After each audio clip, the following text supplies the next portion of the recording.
চিন্ময় ব্রহ্মচারী যেটা বিষয় এটা অবশ্যই উল্লেখ করেছে, আমার ব্রিফিংয়েও উল্লেখ ছিল যে চিন্ময় ব্রহ্মচারী কী পরিস্থিতিতে তাকে অ্যারেস্ট করা হয়েছে এবং তারপরে কীভাবে প্রসিডিংস হয়েছে, কোর্ট তার বেল দেয় নাই তখন তারা যে একেবারে ঘেরাও করে ধরেছে ইত্যাদি ইত্যাদি। এবং আমি এটাও বলেছি যে এটা তারা পেরেছে কারণ তাদেরকে তাদের মত ব্যক্ত করার অধিকার দেওয়া হয়েছে বলেই তারা পেরেছে। এরকম ঘটনা তো আগে করতে পারেনি তারা। আমরা তাদেরকে, আমার মনে হয় আমরা তাদেরকে অন্ততপক্ষে আমাদের যে অবস্থানটা সেটা পৌঁছে দিতে পেরেছি এবং আমি তাদেরকে বলেছি যে এটা অবশ্যই তারা তাদের দেশেও রিপোর্ট করবে, এটা নিয়ম যেটা এখানে একটা ব্রিফিং হয়েছে সেটা তারা তাদের হেডকোয়ার্টারকে জানাবে এবং আমি আশা করব যে তারা সঠিক অবস্থানটা তুলে ধরবে। এবং আমি ব্যক্তিগতভাবে কাউকে বলেছি যে তোমাদের যে মতামতটা, দু একজন উল্লেখও করেছেন যে একজন বলেন যে আমি বরিশালে একটা বিয়ে অ্যাটেন্ড করতে গিয়েছিলাম হিন্দু সম্প্রদায়ের একজন বন্ধু, বিদেশি একজন রাষ্ট্রদূত পশ্চিমের, এবং তার মিশন থেকে বলছিল যে আমরা তাহলে সিকিউরিটি ব্যবস্থা করি। উনি বললেন যে আমি তাকে বললাম যে না, আমি সিকিউরিটি চাই না, আমি নর্মাল সিচুয়েশনে ওখানে হাজির হতে চাই।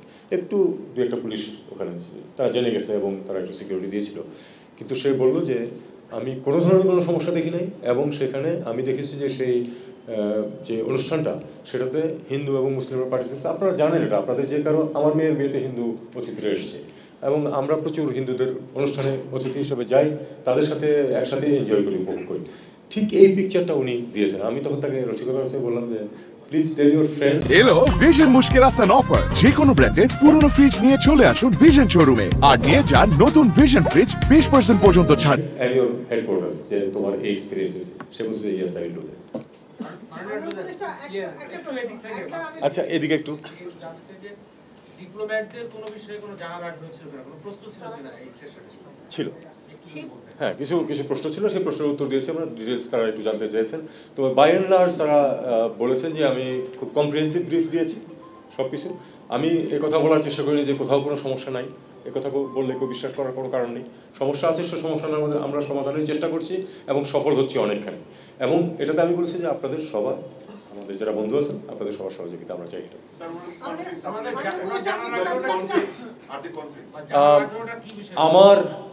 আমার মনে হয়েছে তারা কনফিউজ, কারণ আমাকে পরে যখন সামনাসামনি চা খাওয়ার সময় যখন কথা বলতে হচ্ছে তারা কিন্তু সবাই ধন্যবাদ দিয়েছেন যে না একটা আপনি খুব কম্প্রিহেন্সিভ ব্রিফিং করেছেন, আমাদের এখন খুব সহজে আমরা এটা রিপোর্ট করতে পারব।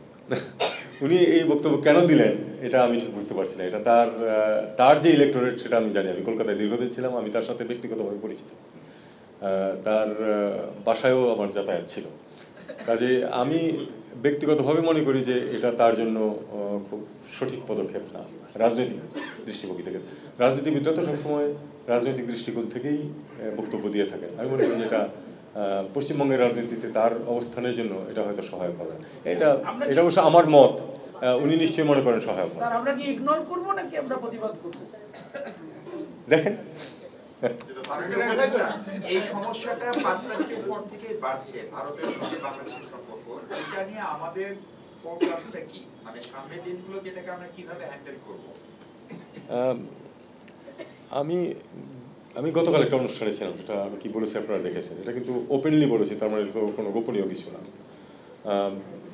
আসলে যেটা বলছেন আপনি 5 তারিখ, এটা একটা ওয়াটারমার্ক। অবশ্যই এর আগের সম্পর্ক এবং পরের সম্পর্ক এক্স্যাক্টলি এক না, সেটা আমরা জানি। এই যে আবার যে সম্পর্ক, এই যে সমস্যাটা আছে সেটা স্বীকার করতে হবে, স্বীকার করি আমরা। কাজেই একটা সমস্যা স্বীকার করলে সেই সমস্যার সমাধানের চেষ্টা করা যায় এবং চেষ্টা করাই স্বাভাবিক। আমরা ভারতের সাথে একটা স্বাভাবিক ভালো সুসম্পর্ক চাই, পরস্পরের স্বার্থ ঠিক রেখে। ভারতের আন্তরিকতা কতটুকু? আন্তরিকতা তো পরিমাপ করা খুব কঠিন কাজ। এটা আপনাদেরকে মিডিয়াকে মাপতে হবে over a period of time, কী কী ঘটনা ঘটে, কীভাবে ঘটে, সেটা দিয়ে আপনারা মাপবেন যে কতটা আন্তরিক। আর এখানে আসলে অন্তরের চেয়ে স্বার্থটা বেশি গুরুত্বপূর্ণ, এটা মনে রাখতে হবে। ভারত বাংলাদেশ উভয়ই আমি মনে করি সম্পর্ক এগিয়ে নেবে নিজেদের স্বার্থ।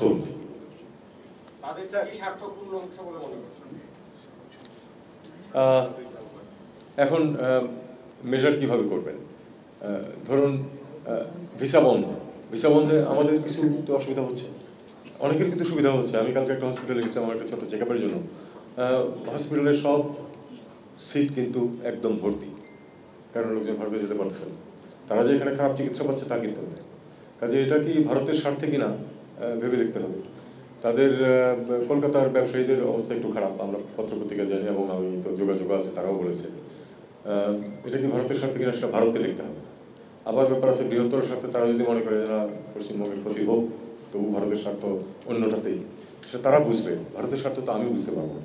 যে আসলে 5 তারিখের আগে এবং পরের সরকারের মধ্যে তফাৎ আছে, এখন এটার সাথে অ্যাডজাস্ট করতে কেউ সময় নিতে পারে, কিন্তু বাস্তবতাকে তো মেনে নিতে হবে, বাস্তবতাকে মেনে নিয়েই সম্পর্ক এগিয়ে নিতে হবে।